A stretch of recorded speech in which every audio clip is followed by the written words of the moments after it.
Muy buenas noches, bienvenidos a su programa Caritas in Veritate desde la página Memes Católicos.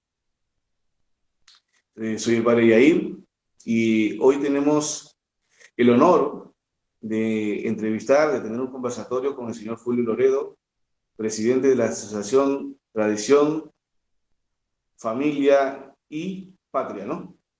Propiedad. Y Propiedad, TCP, en Italia, y es un gusto, peruano, y es un gusto tenerle en nuestro programa. ¿Cómo está, señor Julio?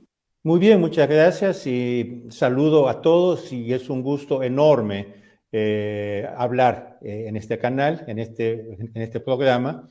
Aunque vivo en Italia hace muchos años, 27 para ser exacto, la tierra no se la saca nadie a nadie. Por lo A nadie. tanto, el Perú queda siempre aquí y por lo tanto es un doble gusto hablar sobre el tema que vamos a hablar y hablar para un canal peruano. ¿Existe evidencia en la Sagrada Escritura sobre los ángeles, por ejemplo, cuando se nombra a Tobit y a Sara y Dios envía a su ángel? También en el Nuevo Testamento, y también en el Nuevo Testamento, la acción, también en el Antiguo, ¿no? La acción de San Miguel Arcángel, San Gabriel en la encarnación y Miguel en la disputa con el diablo. Uh-huh.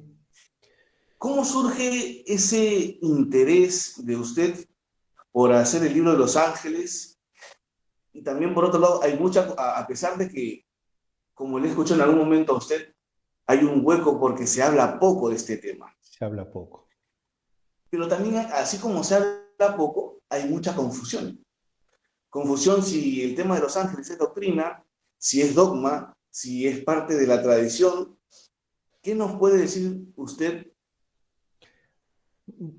Sí, bueno, yo comienzo dando un poco la historia de este libro y hay que pensar en el nombre que yo puse como autor, porque yo soy un compilador de textos que comento, pero el autor principal es un gran líder y pensador católico brasileño, muerto en el 95, el profesor Plinio Correa de Oliveira, catedrático de la Pontificia Universidad Católica de San Paulo, Brasil. Él, durante toda su vida, él hizo 20.000 reuniones, conferencias, algunas de las cuales en una serie, que es una serie más doctrinal, más filosófica, teológica. Y yo la conozco muy bien porque yo trabajé con él muchos años, viví en Brasil 15 años, y por lo tanto lo conozco muy bien. En el 2014, un sacerdote muy amigo mío, muy amigo de la asociación, don Marcello Stanzione, él organiza cada tanto, él es un experto en ángeles, y él organiza congresos internacionales sobre angelología. Y ese año fue sobre los ángeles de los fundadores. Y me pidió que yo diera una conferencia sobre los ángeles en Plinio Correa de Oliveira. Yo la di basado en esta serie de conferencias de él, de reuniones de él, y varios teólogos más, estoy hablando de esos, digamos, densos, ¿no? Presentes, me dijeron, pero esto es un tesoro. Concretamente, el mayor angelólogo italiano, don Monseñor Renzo Lavatori, ya decano de teología de la Pontificia Universidad Urbaniana de Roma, él dijo, mira, pero ¿por qué no saca un libro de esto? Porque esto aquí es materia para libros. Ahí comencé a trabajar en el libro y de hecho el año pasado salió este es el original italiano. Esperemos cuándo lo podemos traducir y publicar en español, en otras lenguas. Y Monseñor Lavatori hizo el prefacio del libro. Repito, él es el mejor angelólogo, perfectamente ortodoxo, un tomista lineal, Y no fue fácil obtener este prefacio porque él revisó el libro con lupa. Dijo, Claro. mire, esto hay que cambiarlo un poquito, hay que tornear esta frase en un otro modo, etc. Entonces salió. Y ese es el origen del libro. Ahora, usted mencionó los ángeles en la Biblia, los ángeles en las Sagradas Escrituras. De hecho, hay tres modos de demostrar la existencia de los ángeles. Uno de ellos, el primero, es justamente el testimonio de las Sagradas Escrituras. Las Sagradas Escrituras están llenas, pero estamos hablando de más de 100 referencias a ángeles, sea en el Antiguo Testamento, sea en el Nuevo Testamento. En el Antiguo Testamento, por ejemplo, usted mencionó Tobías, ¿no? Hay el ángel que la Biblia da el nombre, Rafael, el arcángel San Rafael, que lo acompaña, lo ayuda. Bueno, es toda una historia muy bonita. Incluso le consigue esposa a Tobías, porque Rafael, como vamos a ver, es el ángel que guía y sabe resolver las situaciones difíciles. Hay el ángel exterminador, el que manda las plagas al antiguo Egipto, ¿no? Para que el faraón dejase ir a los israelíes. Bueno, vamos al Nuevo Testamento. Ya comenzamos en el primer capítulo con la Anunciación. La Anunciación del arcángel San Gabriel a Nuestra Señora. Nuestro Señor Jesucristo varias veces menciona a los ángeles, no solo a los ángeles en general, sino, por ejemplo, a los ángeles custodios, a los ángeles de la guardia. Estoy traduciendo del italiano Angelo Custode. El ángel de la guardia, cuando él deja que los niños se acerquen a él, ¿no? Dejad que los niños se acerquen a mí, porque de ellos es el reino de los cielos. Tener presente que sus ángeles están delante de mi Padre. Sus ángeles, es decir, cada niño tenía un ángel que estaba delante del Padre Celestial. Llegamos hasta el fin, la agonía en el huerto. A un cierto punto viene un ángel para consolar a nuestro Señor Jesucristo y le da un cáliz misterioso que le da fuerzas para enfrentar la pasión y muerte. Por lo tanto, las Sagradas Escrituras están llenas, dije más de 100, si no me engaño, un poco más, un poco menos, en torno a 100 referencias sobre los ángeles. Las Sagradas Escrituras incluso nos dan el nombre de 3 de ellos. San Rafael es el primero que da en el Antiguo Testamento, San Gabriel y San Miguel, que es el que lucha después con Lucifer o con Lucifer, etc. Nos da incluso el nombre de varios coros, quiere decir, de las varias jerarquías de los ángeles, sea en los evangelios, sea sobre todo una de las epístolas de San Pablo. Entonces, principado, dominaciones, virtud, etcétera, son los 9 coros que ya los vamos a ver. Por lo tanto, la Biblia nos da el testimonio de la existencia de los ángeles, el nombre de 3 de estos ángeles, e incluso el nombre de varias de las jerarquías de los ángeles, que son los coros, los llamados coros. Hay 9 coros. Ahora, la existencia de los ángeles, perdón, estoy con la voz un poco así. La existencia de los ángeles se puede deducir también por argumentos racionales. Eso podemos entrar un poco después. Y se puede deducir en modo muy bonito de la arquitectura del universo, quiere decir del orden jerárquico del universo. No, porque usted vea, hay una regla absoluta que en latín se dice natura non facit saltus.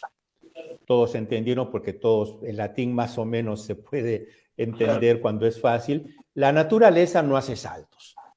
Por ejemplo, perros. Tenemos desde un chihuahuita así hasta un gran danés, un San Bernardo, que son enormes. Los animales, tenemos desde una pulga hasta un elefante.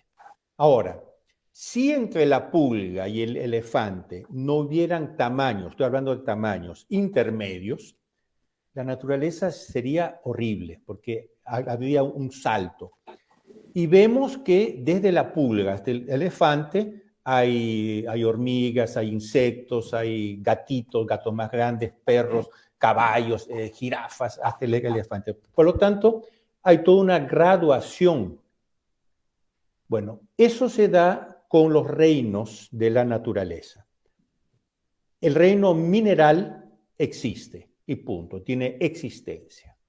El reino vegetal tiene existencia y vida vegetal. Las plantas nacen, se desarrollan y mueren.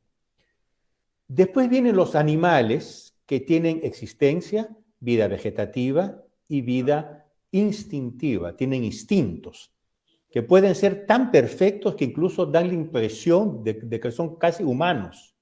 Algunos perros domésticos, por ejemplo, ¿no? Pues después viene el hombre que tiene todo eso, más una cosa muy superior, que es alma. Quiere decir, tiene un principio espiritual, tiene una vida espiritual y por lo tanto tiene un fin trascendental. Pero es una mezcla de materia y espíritu. Ahora, después, si se salta hasta Dios, se saltaría toda una gama de seres que así como el hombre es materia y espíritu, tiene que haber una gama de seres que sea puro espíritu antes de llegar a Dios. Que donde hay mezcla es porque hay dos elementos que se han mezclado. Materia y espíritu en el hombre, por lo tanto, tiene que haber fuera del hombre materia y espíritu. Y ese espíritu son los ángeles. Y ahí el orden del universo es muy bonito, porque es como un piano que va desde la parte más baja de los minerales hasta la parte más alta que ya nos conduce a Dios. Porque nosotros llegamos a Dios por la contemplación del orden del universo.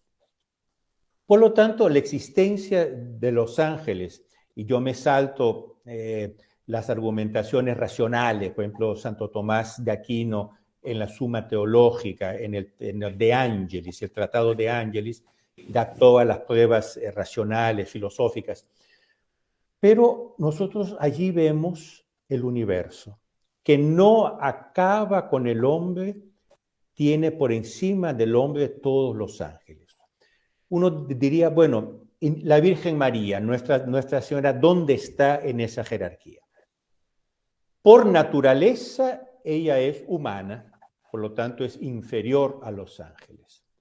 Por gracia, ella fue puesta sobre los ángeles, ella es reina de los ángeles, Regina Angelorum, y por lo tanto, por la gracia, ella fue puesta arriba de los ángeles, porque ella ya toca en la Santísima Trinidad. Nuestra Señora es hija bien amada de Dios Padre, madre admirable de Dios Hijo, esposa fidelísima de Dios Espíritu Santo. El Espíritu Santo adquirió fertilidad en ella. Ella dio fertilidad al Espíritu Santo que fuera de ella no hubiera tenido. Son cosas que para nuestras pobres mentes nos dejan así. Pero eso para decir como la Virgen María ya como que toca, no se junta, ¿no? Jamás podemos asimilar la Santísima Trinidad, esto sería una herejía, pero ya como que toca en la Santísima Trinidad. Por lo tanto, estos son los ángeles. Ahora, como usted dijo, hay un cierto hueco, hay un cierto vacío en el modo en que, por lo menos en la Iglesia occidental, se enseña sobre los ángeles. No es que falte material, sea material patrístico, que es decir, de los padres de la Iglesia. San Agustín tiene libros magníficos sobre los ángeles, San Justino, San Gregorio, varios otros. Y hay uno de los más famosos libros sobre los ángeles, de la jerarquía celestial, de Dionisio Areopagita, es del siglo V, por lo tanto, los primeros siglos. Después hay toda la escolástica con Santo Tomás, San Buenaventura, tiene páginas lindísimas. Ahora, pero en la Iglesia occidental, desgraciadamente, este culto a los ángeles, este estudio de los ángeles, no se ha desarrollado tanto. En la Iglesia oriental, sea católica, sea ortodoxa, se ha desarrollado mucho más, pero más bien por el lado simbólico, por el lado místico, no tanto por el lado que a nosotros occidentales nos interesa tal vez un poco más, que es el lado concreto, que qué hacen estos ángeles, dónde están, cómo me relaciono con ellos, etc. Esto ha dado lugar a que comiencen, pero ya de algunos años, o surjan toda una serie de corrientes, de escuelas, de doctrinas, de filosofías equivocadas, erradas, nocivas, malsanas. Por ejemplo, todas estas teorías ocultistas sobre los ángeles serían espíritus, no sé cuánto. Después esta tendencia de dar nombre a los ángeles, cada día tiene un ángel, cada persona tiene un ángel. Entonces hay estos diccionarios del nombre.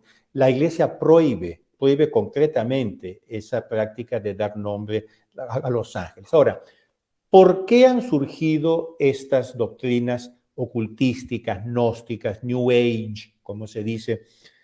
Simplemente porque, como usted dijo, la Iglesia ya no enseña la doctrina católica de la Iglesia sobre los ángeles.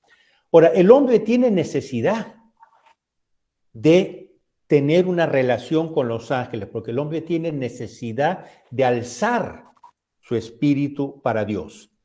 Ahora, nosotros alzamos nuestro espíritu para Dios con la veneración, con el culto a los santos, con el culto a la Virgen María, culto a nuestro Señor, al Sagrado Corazón, a Dios nuestro Señor, etc. Pero ¿y los ángeles que están en el medio? Son los que nos permiten de paso en paso, de grado en grado, subir hasta Dios. Y esto la gente lo siente, tanto lo siente que no encontrando respuestas donde las debería encontrar, que hicieron en la doctrina y en la catequesis oficial de la Iglesia, no es que no lo haya, lo que yo digo, hay muy poco, no se enseña mucho. Entonces, no encontrándolo aquí, van a buscarlo en estas teorías ocultistas, gnósticas, New Age y todas estas cosas. Ahora, usted dijo si esto es magisterio de la Iglesia. La Iglesia, usted sabe que el magisterio, usted es sacerdote, estudió teología, el magisterio de la Iglesia tiene una jerarquía de verosemejanza o de autoridad, de autoridad. Desde la parte más alta, que son los dogmas, son las verdades de fe que uno no puede negar. Después la doctrina común, el magisterio ordinario, etcétera, etcétera, hasta las opiniones de los llamados doctores, que son los grandes teólogos. La existencia de los ángeles y su función providencial es dogmática. Después, toda una serie de estudios sobre los ángeles, cuántos coros son, etcétera, etcétera, ya son elaboraciones doctrinales que están en el magisterio y están en la opinión de los padres de la Iglesia y de los doctores, es decir, de los grandes teólogos como Santo Tomás de Aquino. Yo no sé si respondí tal vez un poco demasiado largo. No, está muy bien. Pregunta. Está muy bien. Está pero muy bien lo que ha dicho, y también era importante también que hable sobre la jerarquía angélica, porque a veces dicen, no, solo existen los ángeles, pero como no se habla mucho y también como se lee poco la Sagrada Escritura, ha estado muy bien que lo detalle. La siguiente pregunta viene por el lado de la religiosidad popular. Sí. Porque se comenta mucho, por ejemplo, por países, y en este caso por Perú, que hay un ángel que protege al Perú. Y la pregunta va, ¿solo existen el ángel de la guardia o el ángel de la guarda en las personas? ¿O también existen ángeles de la guardia por ciudad, por países? Esta es una pregunta interesantísima y le agradezco mucho que la haya hecho. ¿Qué es el ángel de la guardia? Como yo dije, es dogmático y esta es la esencia de la misión de los ángeles, es ayudar a Dios en su providencia. ¿Qué es la providencia? La providencia es el gobierno de Dios del universo. Esto es la providencia. Entonces, Dios gobierna el universo. Sea el universo material, por ejemplo, los instintos de los animales. Los perros hacen las mismas cosas en la misma manera en el Perú, en la China o en Italia. ¿Por qué? Porque la naturaleza de ellos es un instinto. Eso es gobernado por la ley divina. Ahora, la providencia, y aquí es un poco más difícil, el gobierno de los seres espirituales, de los seres racionales. ¿Por qué es más difícil? Porque aquí hay una cosa que se llama el libre albedrío, que si nosotros tenemos libertad y por lo tanto no es tan fácil a veces gobernarnos. Para eso, Dios, que hace todo a través de causas segundas, pequeño paréntesis, por ejemplo, hablamos de la encarnación del Verbo. Dios pudo haberse encarnado en el sentido de haber aparecido, ¡puf!, así, con un acto de su voluntad. Él quiso encarnarse a través de la Virgen María, es decir, a través de una causa segunda para la redención del mundo. Dios actúa siempre por causas segundas, por intermediarios. Los ángeles son intermediarios, son mensajeros. Esto quiere decir ángel, del griego angelos, que quiere decir mensajero. Son mensajeros de Dios, entonces ayudan a Dios a gobernar el universo. Ahora, ayudar a Dios es tanto el gobierno de la materia. Los ángeles son los que mantienen las leyes naturales, mantienen el movimiento de los astros, etcétera, etcétera. Es una cosa muy bonita que tal vez después podamos entrar. Y gobiernan los seres, a los hombres, es decir, a los seres espirituales, racionales, que somos los hombres. Para eso Dios da un ángel de la guardia. Ahora me olvidé, San Clemente, creo, primerísimos siglos, dice, el hecho que cada hombre tenga un ángel de la guardia no solo es afirmado en los evangelios, sino es una verdad que la Iglesia enseña desde tiempos inmemoriales. Ahora, no es San Clemente, perdón, ahora es un santo del siglo IV, ahora me acuerdo. Ahora, ya en el siglo IV, que un santo teólogo, un padre de la Iglesia diga que desde tiempos inmemoriales la Iglesia enseña esto es verdad. Ahora, aquí un análisis más detallado. ¿Quién es el ángel de la guardia? Porque podría haber una idea que yo nazco o soy concebido y Dios, de ojos cerrados, dice, ve los ángeles y dice, ini, mini, mani, mo, tic, tac, toc, tú ahora para Jair, que sabe que va a ser padre Jair, o tú para Julio. No es así. Dios desde toda la eternidad ya sabía que iba a nacer padre Jair, ya sabía que iba a nacer Julio, y ya había pensado en el ángel de la guardia de padre Jair y en el ángel de la guardia de Julio. Quiere decir, hay una complementariedad que es muy íntima. Dios creó el ángel en función de la persona y creó la persona en función del ángel. Por lo tanto, el ángel de la guardia soy yo mismo a nivel angélico. El ángel de la guardia es como yo debería ser si yo soy santo. Entonces, la pureza que mi ángel de la guardia tiene, porque un ángel es puro, es la pureza a la cual yo debería aspirar para mi santidad. Sí, el ángel es mi arquetipo, el ángel de la guardia, perdón, es mi modelo. Y aquí entramos en otro punto. Uno dice, el ángel de la guardia, ¿qué hace con la persona custodiada? Hay la idea simple, verdadera, pero simplista, que nos protege, en el sentido que nos protege de no chocar cuando estamos en el carro, de no caernos esa cosa es protegernos. Esto es verdad. Pero si uno ve lo que la teología dice sobre los ángeles, el ángel está para iluminar, perfeccionar y guiar. Que hay también la operación Ángel de la Guardia, que eres mi custodia, ilumina, custodia, yo lo sé en latín, ilumina, custodia, rege, goberna. La primera función del ángel de la guardia es iluminar. Claro. Ahora, ¿qué cosa es iluminar? Es traer, eso lo explica San Dionisio Areopagita, traer las luces divinas e infundirlas en mi mente. Si yo quiero entender, por ejemplo, quiero entender la pureza, estoy hablando de pureza, puedo hablar de cualquier otra virtud. Sí. Quiero tener luces sobre la pureza, mi ángel de la guardia es la persona indicada para iluminarme. Perfeccionarme, ¿qué cosa quiere decir perfeccionar? Perfeccionar, del latín perfectum, todo hecho. Perfeccionar es sacar las virtualidades buenas que yo tengo y llevarlas a término, es decir, llevarlas a su plena realización. Eso es perfeccionar.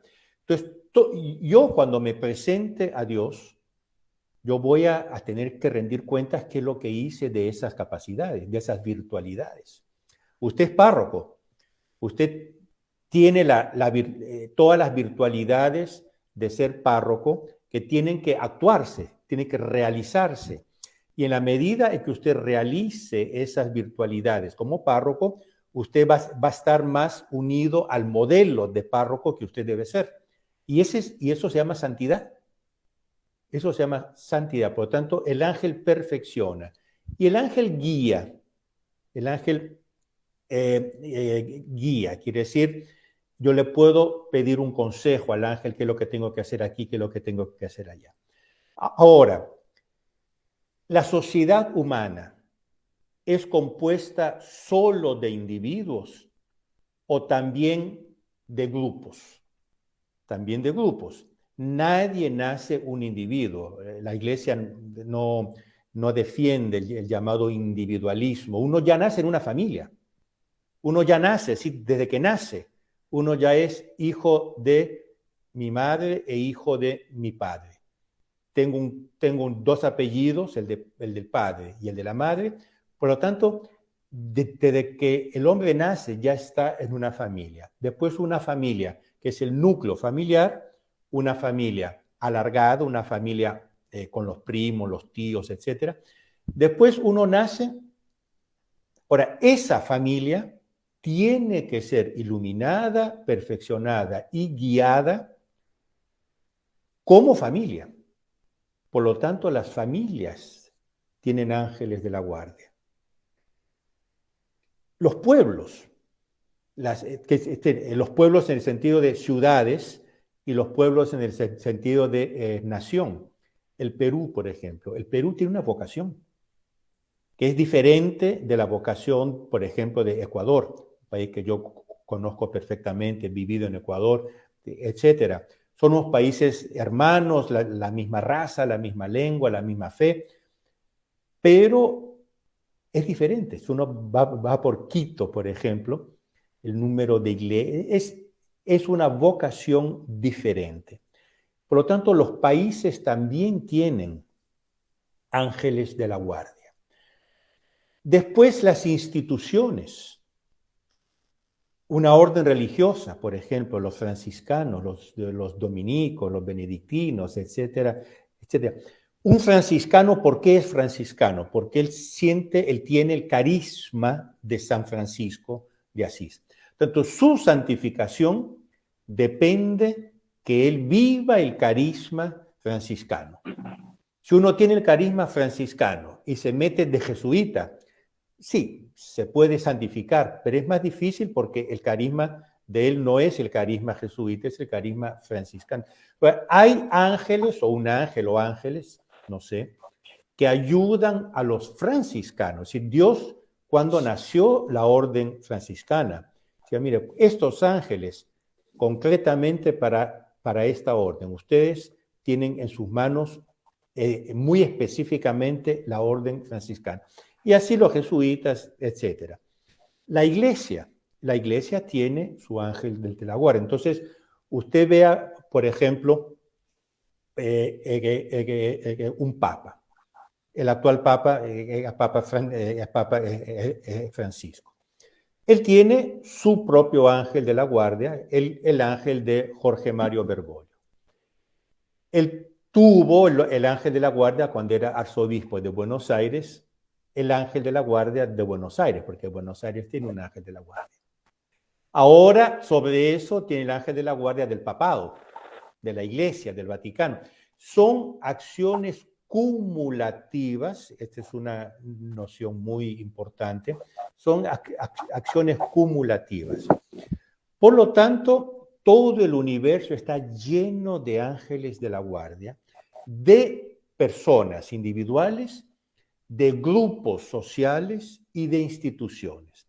Ahora, eso todos lo dicen, es decir, los que estudian esto, Santo Tomás, San Agustín, etcétera, San Buenaventura, los teólogos, que es lógico pensar que cuanto más elevada sea la institución, más elevado sea el ángel, porque nosotros como individuos tenemos, hay 9 coros, ¿no?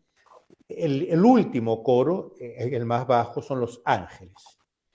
Nuestros ángeles de la guardia son ángeles de la guardia.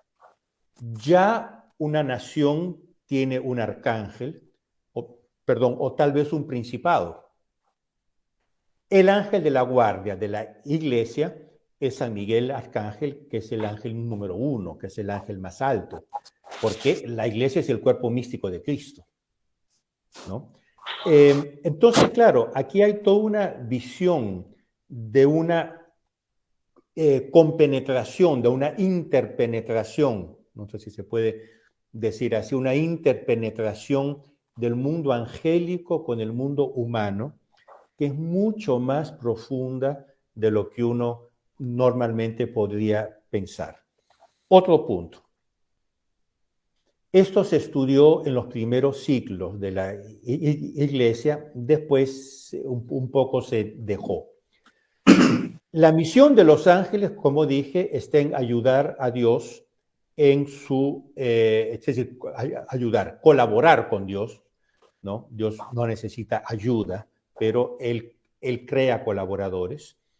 Colaborar con Dios para el gobierno del universo. Parte de ese gobierno del universo, que es la parte mejor, la parte más alta, es conducir las almas hacia Dios. Esta es la misión principal del ángel. Ahora, nosotros, ¿para qué nacimos? ¿Para qué fuimos creados? Está en el catecismo, fuimos creados para conocer, amar y servir a Dios. El amor es más noble, el amor es más elevado, pero el conocimiento es más fundamental, porque yo no puedo amar lo que no conozco. Yo primero conozco, después amo, y conociendo y amando, yo sirvo. Por tanto, conocer, amar y servir a Dios. Ahora, nosotros, ¿cómo conocemos? Nosotros no conocemos como un ángel que conoce directamente las esencias espirituales. El bien, por ejemplo. ¿Qué cosa es el bien? ¿Cómo lo podemos? ¿A qué sabe? ¿A qué huele? ¿Qué color tiene el bien? No lo podemos saber porque el bien es una idea, es una esencia trascendental. El hombre, el ser humano, conoce por los sentidos. Estoy oyendo una voz en el fondo que cada... Pero el hombre conoce por los sentidos. Ahora, nosotros no podemos ver a Dios.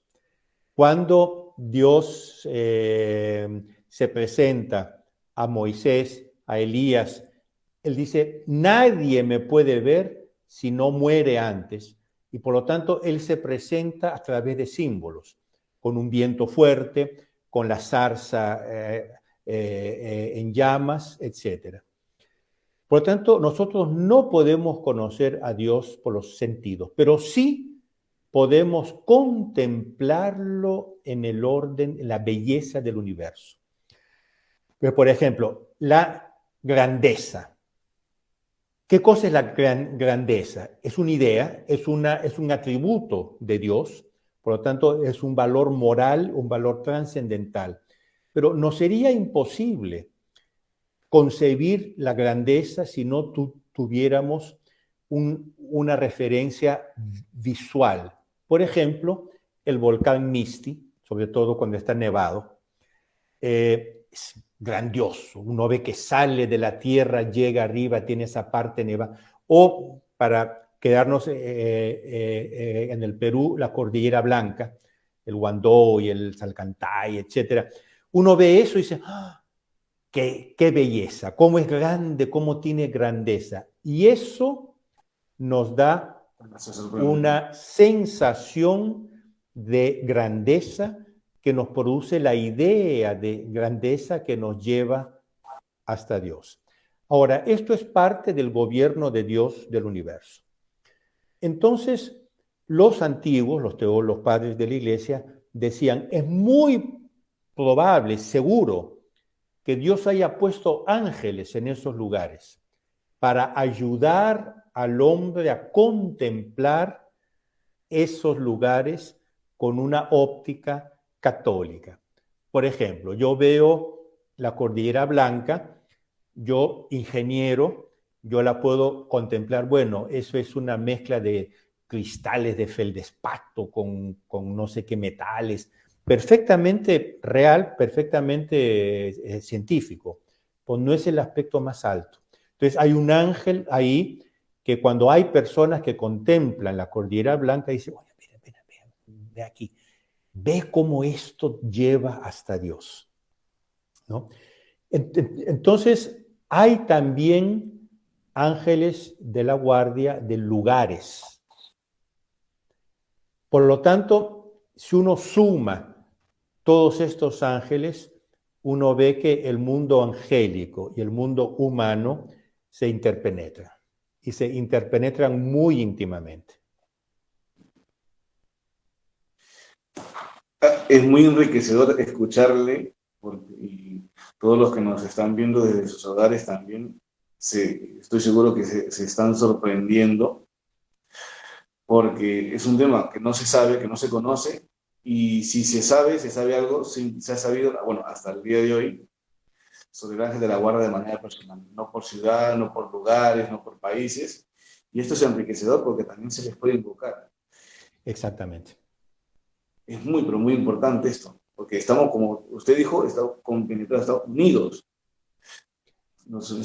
También estamos llamados también a unirnos a la Iglesia Celeste. Exactamente.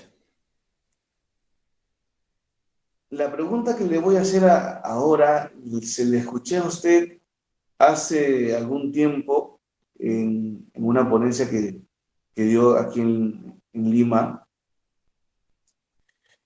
que trata sobre la Locutio Angelorum. Perfecto. ¿Puede detallar y explicarnos de qué trata el diálogo de los ángeles? ¿Cómo no? Para esto yo tendría que explicar antes rápidamente, porque no es fácil, el problema de la jerarquía angélica. Todo el universo es jerárquico. Por ejemplo, los minerales, uno dice, bueno, son todos minerales. No, hay metales nobles. Quien diga que los minerales son todos iguales, hagamos una cosa, yo le doy una piedrita y usted me da un anillo de oro. Que tanto piedra y oro son siempre minerales. Nadie haría una cosa de esas. Si usted llega, si un hombre casado llega en el aniversario de matrimonio y le da a su esposo una piedra, no. Si le da una joya, ahí sí, porque tiene todo un sentido. Entonces, el oro, por ejemplo, tiene una capacidad de simbolizar mucho mayor que una piedra. Una piedra simboliza cosas. Simboliza la fuerza, la solidez, la perseverancia, porque una piedra está siempre ahí, que le cae agua, le cae trueno, le cae todo, no se mueve. Por lo tanto, la piedra es muy simbólica. El oro tiene otros símbolos. Usted tiene un corazón de oro, ¿no? Le digo, usted tiene un corazón de piedra, es un poco diferente. Por lo tanto, incluso entre los minerales hay jerarquías. Bueno, entre los hombres hay jerarquías. Los hombres, es decir, los seres humanos, somos esencialmente iguales. Es una fundamental igualdad. Todos somos seres humanos exactamente idénticos. Somos idénticamente hijos de Dios. Ahora, accidentalmente, hay gente más inteligente, gente menos inteligente, hablando sobre todo del sexo femenino, mujeres menos bonitas, más bonitas, etc. Hay toda una serie de diferencias que después se reproducen en jerarquías. Por ejemplo, una persona más inteligente es más fácil que haga carrera que una persona menos inteligente, pero son accidentes. Ahora, si uno ve cómo nos diferenciamos de una persona a otra, nos diferenciamos por nuestra materia, nuestras almas son iguales. Después, uniéndose a nuestro cuerpo, también las almas toman una cierta forma que se junta a la materia, toma una cierta forma que la hace única, nuestra alma, pero esencialmente nuestras almas son idénticas, cambian porque están unidas a un cuerpo concreto. Entonces, lo que hace la diferencia entre las personas, lo que hace que usted sea Padre Yair y yo sea Julio Loredo, es nuestros cuerpos, nuestra materia. Los ángeles no tienen cuerpo. Entonces, ¿cómo se pueden diferenciar un ángel de otro? Y Santo Tomás, y bueno, basado en todos los padres de la iglesia, etcétera, dice, la única manera en que un ángel se pueda diferenciar de otro es esencialmente. Quiere decir, cada ángel es único en su especie. En otras palabras, entre un ángel y el próximo hay la misma diferencia que entre un perro y un hombre. Un perro y un hombre somos de especies diferentes. Después, los perros son hay chihuahuas, hay gran danés, hay pastor alemán, estos son dentro de la especie perro, pero son todos perros. En cambio, perro con hombre son diferentes. Entonces, siendo esencialmente diferentes, por lo tanto, diferentes en especie, no en individualidad, sino en especie, cada ángel superior conoce mucho más de Dios de lo que conoce el ángel inferior. Usted imagínese la diferencia que hay entre lo que Santo Tomás de Aquino conocía de Dios, él con su mente portentosa, y lo que la persona, sin ninguna falta de respeto, la persona más burra de toda la historia, ¿qué es lo que él puede conocer de Dios intelectualmente? Poco. Santo Tomás de Aquino era una mente portentosa. Esa diferencia es mucho menor de la que hay entre un ángel y el siguiente. ¿Qué es lo que pasa? Que los ángeles más elevados conocen cualitativamente mucho más de Dios. Entonces, los ángeles inferiores le preguntan, oye, explícame esto. Entonces, los ángeles superiores iluminan a los ángeles inferiores. Santo Tomás dice, dividiendo verdades grandes, parcelando las verdades para adaptarlas a la naturaleza del ángel inferior. Y esto hace lo que se llama la conversación de los ángeles, la locutio angelorum. ¿Por qué? En el cielo hay sociedad. Si uno si uno lee el Apocalipsis, uno ve las ceremonias magníficas que hay en el cielo, como esa escena del Cordero de Dios y todos los ángeles que cantan santo, santo, santo, el Señor, Dios de los ejércitos. Estas son ceremonias. En el cielo hay sociedad. ¿Cuándo? Y eso vamos a hablar ahora. ¿Cuándo San Miguel luchó contra Lucifer? San Miguel llevó consigo toda una serie de ángeles y Lucifer llevó consigo otra serie de ángeles. Quiere decir, había lideranzas en el cielo, habían sociedades en el cielo. En el cielo hay sociedad angélica. Y los intercambios en esta sociedad se dan en modo jerárquico a través de esta conversación angélica. Que los ángeles inferiores ven a los ángeles superiores, ¿no? Y aprenden de ellos. Pero hay una cosa muy, muy interesante, San Agustín creo que es, o San Gregorio Nacianceno, dice que la iglesia la iglesia es tan perfecta con el cuerpo místico de Cristo que hay cosas que los ángeles aprendieron y aprenden de la iglesia.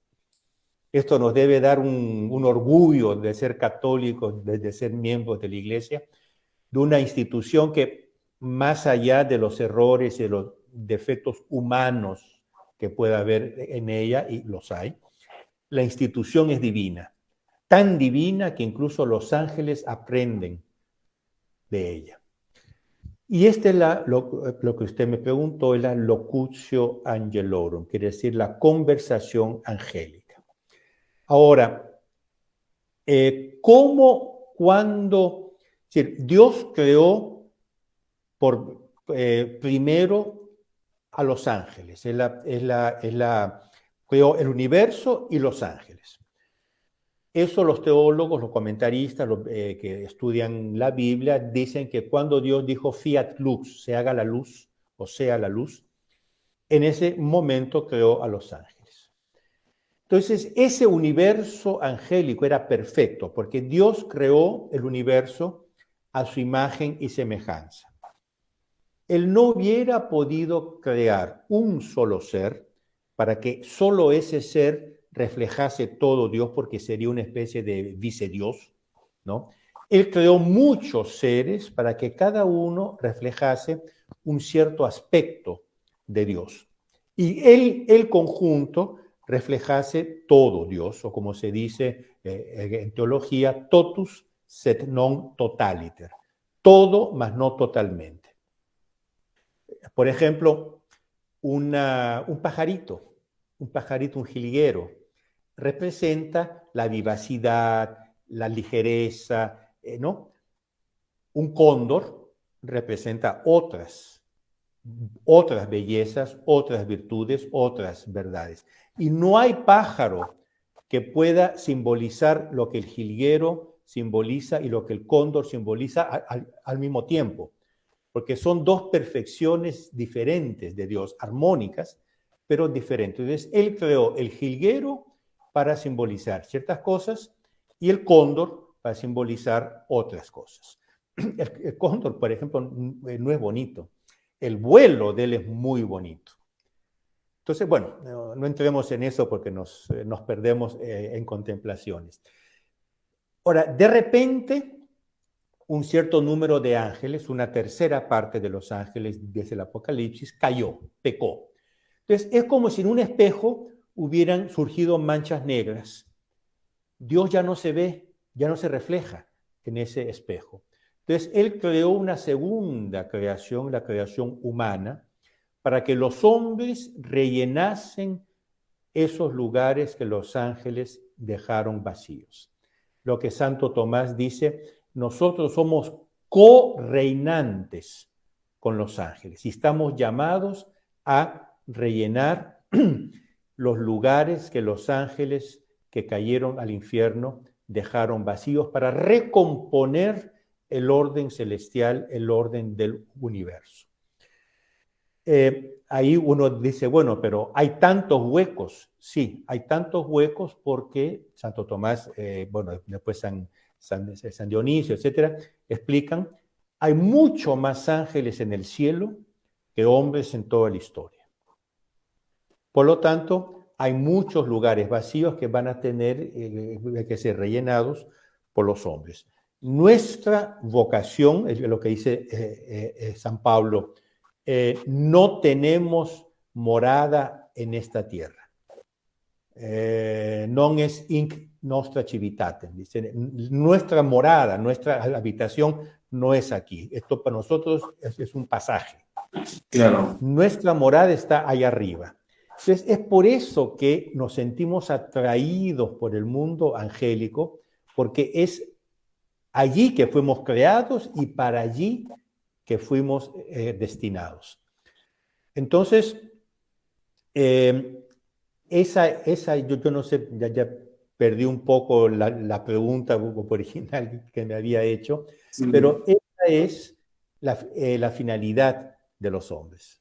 Sí, sí está muy bien, nos lo ha detallado muy bien sobre la locución del oro y nos acaba de hablar esta parte final sobre el misterio de la caída de los ángeles. Yo quería que nos hablara porque hay muchos pensamientos distintos sobre dentro del catolicismo, sobre todo sobre los fieles de a pie, sobre los demonios. Existe existe el misterio de la caída de los ángeles.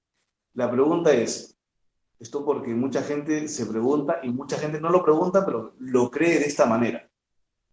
Hay católicos que creen que los demonios solo están en el infierno y no están aquí, no nos tientan. Otros creen que nos tientan.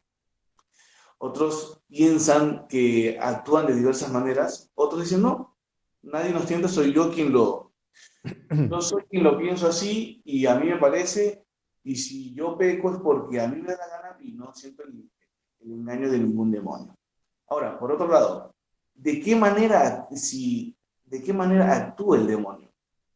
Perfecto. ¿Solo el demonio está en el infierno? ¿También actúa entre nosotros? ¿De qué manera actúa? O sea, hay gente que también piensa, ¿no? Solo actúa de repente en las personas, claramente las personas que son posesas porque se entregan, porque practican, por ejemplo, la ouija o algún acto diabólico.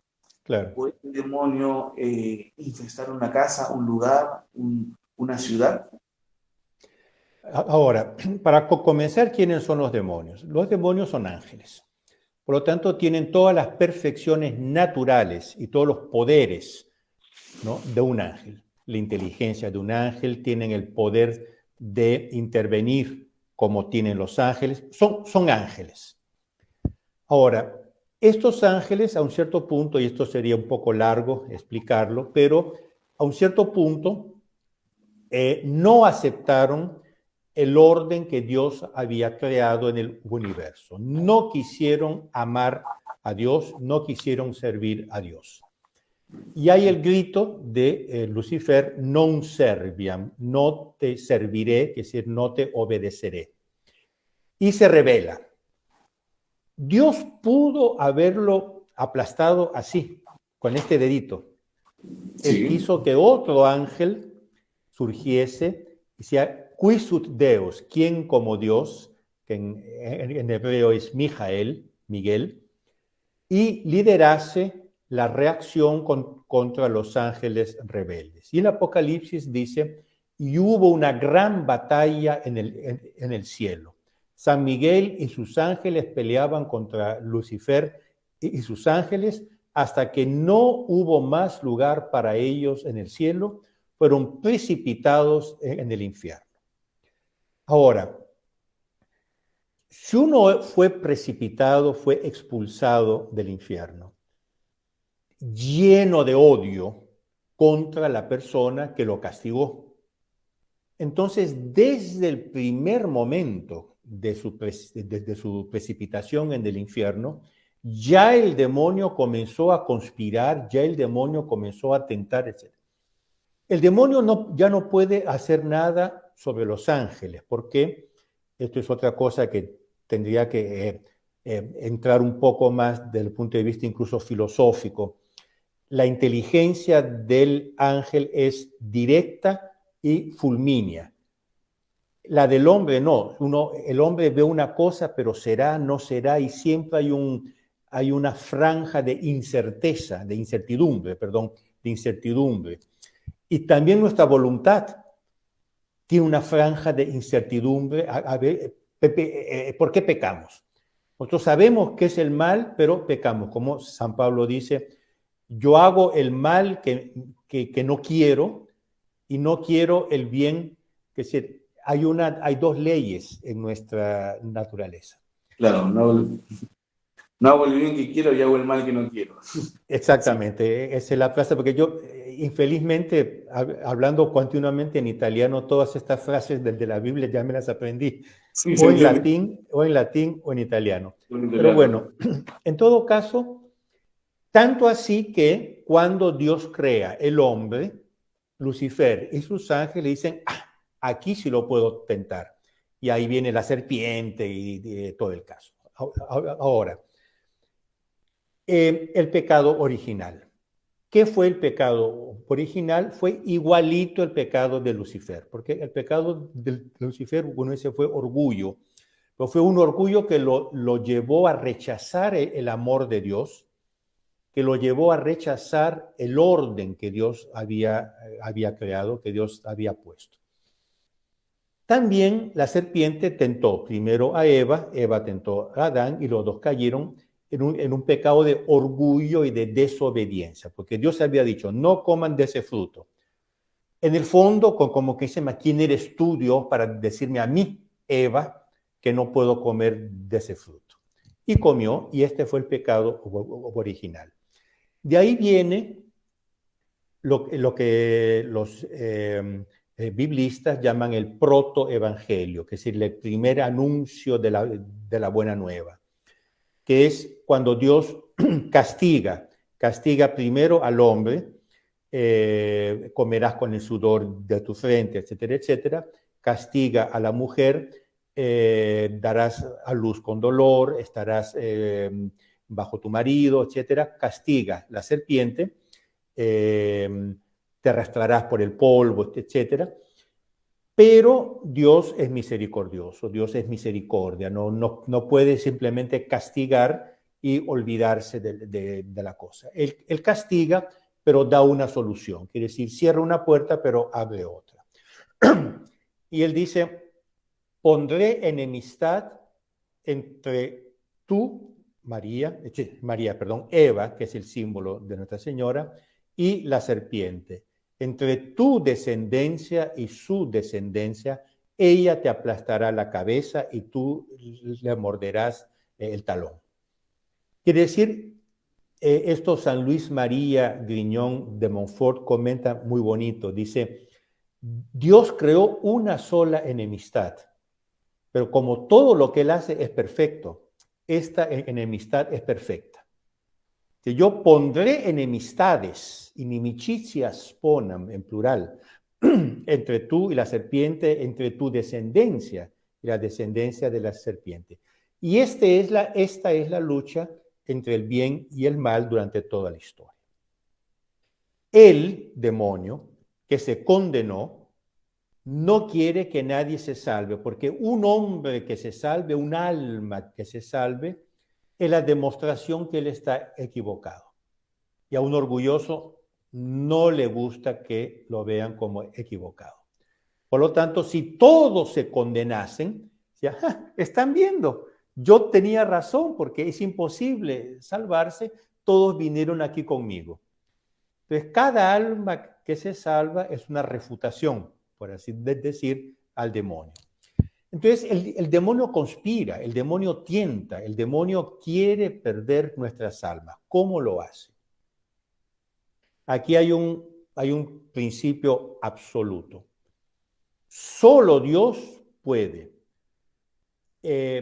cambiar nuestra mente, es decir, entrar directamente en nuestra mente, y solo Dios puede doblegar, mejor dicho, nuestra voluntad. Nadie más puede hacerlo, ni siquiera Nuestra Señora la Virgen María. Si lo hace, es por orden de Dios, por lo tanto, es Dios que lo permite. Por lo tanto, nuestra mente y nuestra voluntad dependen exclusivamente de nosotros. Nadie la puede cambiar. Ahora, ¿qué es la tentación o qué es la acción angélica? Porque pensemos ángeles y demonios. Por lo tanto, el demonio queriendo hacer mal, el ángel queriendo hacer bien. No pudiendo cambiar, ¿qué quiere decir? Entrar directamente en nuestra mente, ni doblegar nuestra voluntad, los ángeles la pueden inclinar. Esta es la palabra teológicamente usada, inclinar. ¿Cómo inclina? Por ejemplo, trabajando en nuestros, lo que en la Edad Media se llamaban humores, hoy lo llamaríamos fenómenos fisiológicos. Por ejemplo, cuando uno está enfermo, incluso una gripe, uno está decaído, anímicamente decaído, que el cuerpo y alma están juntos. Pero lo que pasa en el cuerpo influye en el alma y viceversa. Por ejemplo, yo estudié medicina en la Cayetano Heredia, no me gradué, tuve que salir del Perú, eso es toda otra historia, pero un médico sabe que el estado anímico del paciente es importantísimo. Un paciente que se deja caer, la enfermedad empeora. Un paciente que se tenga anímicamente vivo y elevado, mejora. Los ángeles pueden influenciar nuestros humores. Por ejemplo, la semana pasada asistimos a las ceremonias de Semana Santa. Usted imagínese una bonita ceremonia de Semana Santa. Naturalmente usted tendría que entusiasmarse con esa ceremonia. Entonces, ¿qué pasa si usted está, por ejemplo, cantando el Lumen Christi con el cirio pascual, símbolo de la luz, de la esperanza, del bien, y uno está así?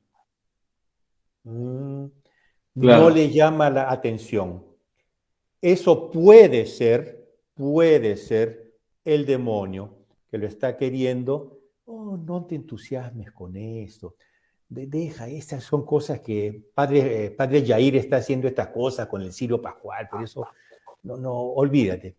O viceversa, uno está, más que bonito, más mira como la luz, que es el símbolo de Cristo, la luz de la esperanza, de la resurrección, la luz de la vida, es el ángel que nos está influenciando. Porque, pequeño paréntesis que me olvidé de decir antes, sea la gracia, sea la tentación, actúa sobre la naturaleza. Usted estudió teología, sabe que la gracia es aliquid super addendum nature, alguna cosa o una cosa que se suma a la naturaleza. Dios puede suprimir la naturaleza y actuar directamente con la gracia. Él no lo hace.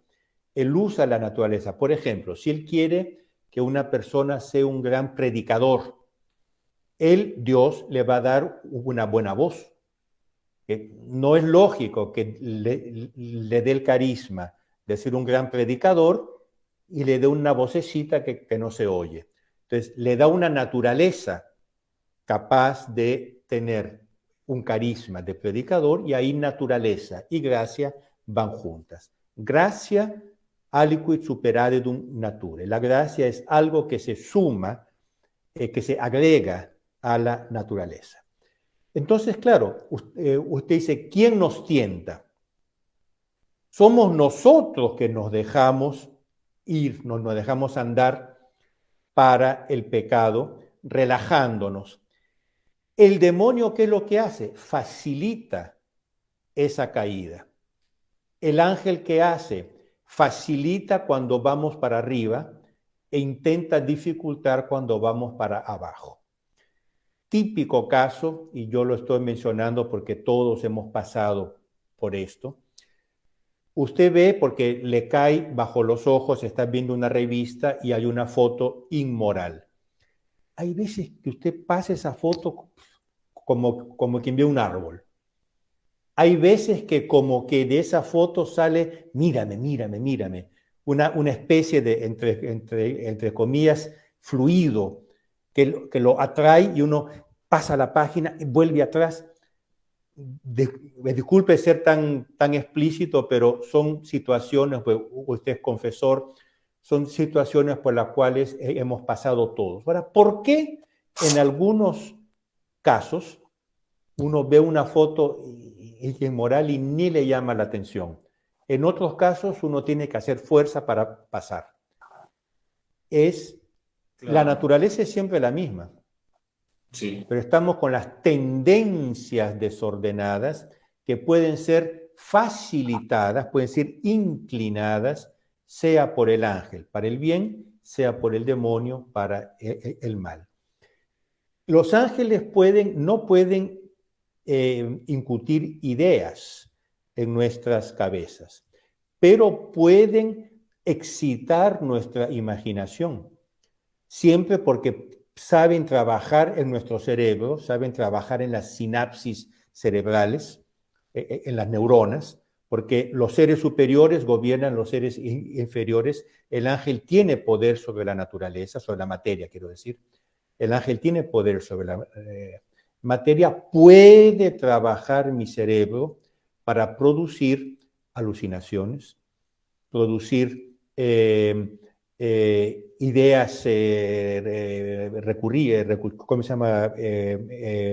recurrentes, obsesivas, etc.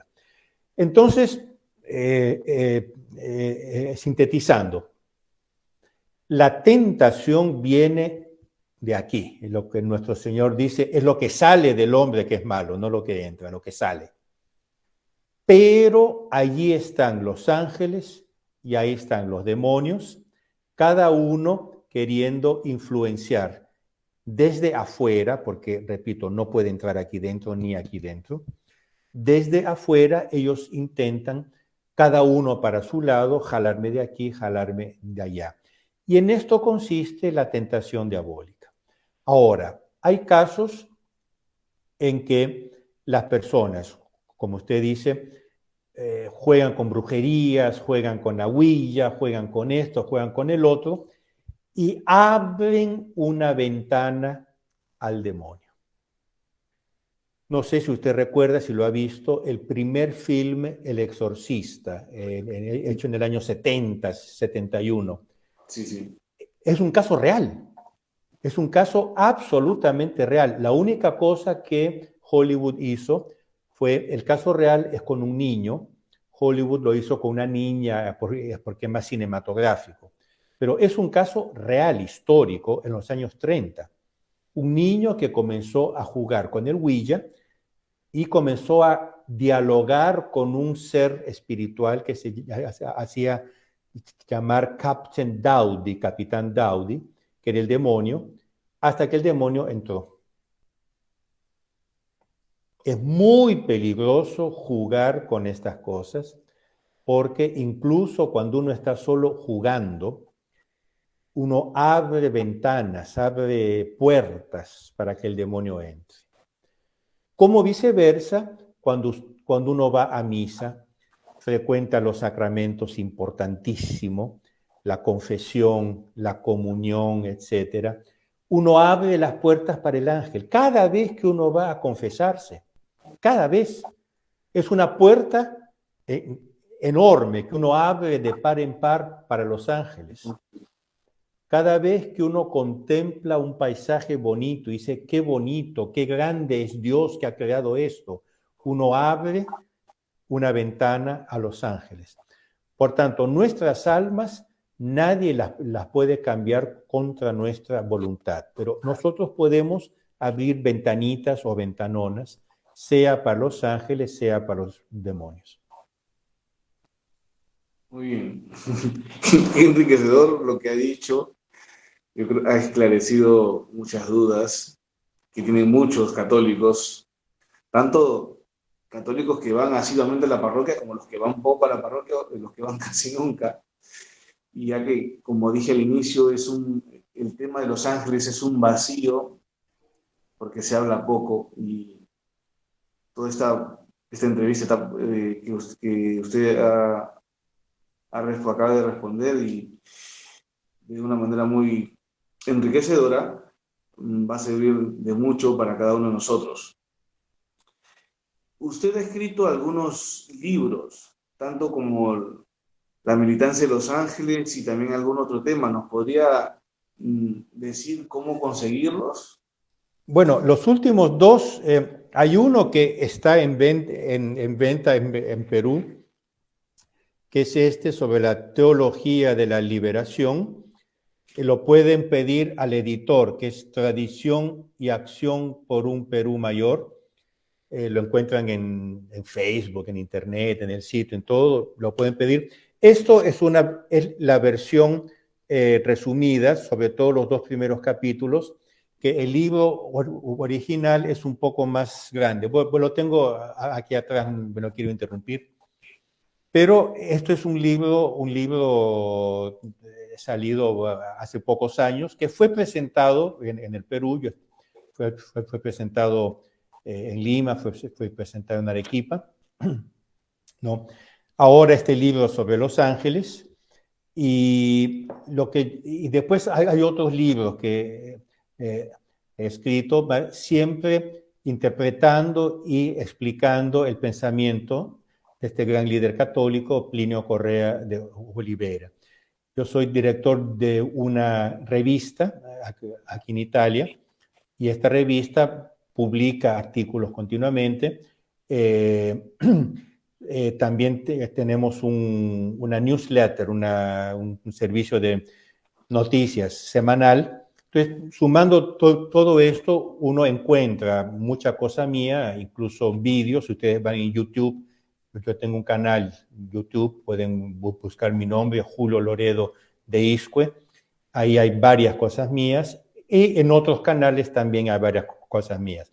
No todo en español, que yo vivo en Italia, por lo tanto buena parte de lo que hago es en italiano. Y cuando hablo para otros públicos, normalmente es o en inglés o en francés, o en portugués, porque también me piden mucho de Brasil. Y ahora en mayo, este libro sobre la teología de la liberación va a ser presentado en Estados Unidos. Yo voy a tener que ir a todo un ciclo de conferencias en varios estados para presentar este libro. Por lo tanto, hay mucha cosa mía publicada, sea firmada, sea no firmada, porque esta es otra cosa. Yo he contribuido a varios libros, y cuando sale el libro dice comisión de estudios, ¿no? De la cual yo hice parte, pero mi nombre no sale. Ahora, yo podría y tendría que decir que lo que el profesor Plinio Correa de Oliveira dijo, su epitafio, que él mismo quiso, dijo, fue un varón católico, apostólico, totalmente romano. Es decir, nada de lo que digo o escribo es una cosa diferente o diversa de lo que la Santa Iglesia Católica dice, porque la Iglesia, como decía Juan 23, el Papa Juan 23, es madre y maestra. Es madre amorosa y maestra de la verdad. Bien, señor Julio, ha sido un honor tenerle en el programa Caritas in Veritate, su programa. Espero tenerle pronto, entrevistarle con algún otro tema. Y también lo que usted quiera. Cuando se trata de hacer apostolado, no hay límites. sí, también esperamos tenerle pronto por aquí, por su país. Yo estoy pensando ir en diciembre, y es para Navidades. Oh, sería un honor tenerle presente con Seguramente, seguramente. Cuídese, muchas gracias por aceptar esta invitación, este humilde programa, y me hago presente mis oraciones por usted. Muchas gracias. Me encomiendo a sus oraciones y saludo a todos nuestros, no sé si llamarlos telespectadores, los que nos están viendo.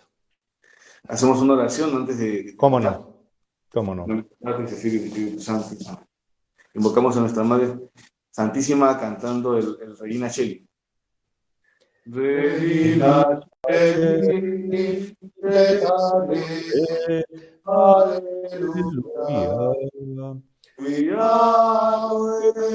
Eruiti portare, aleluya. Resurrexit, sicut, aleluya. Ora pro nobis Deum. Aleluya. Gaudeletare Virgo Maria, aleluya. Quia surrexit Dominus vere, aleluya.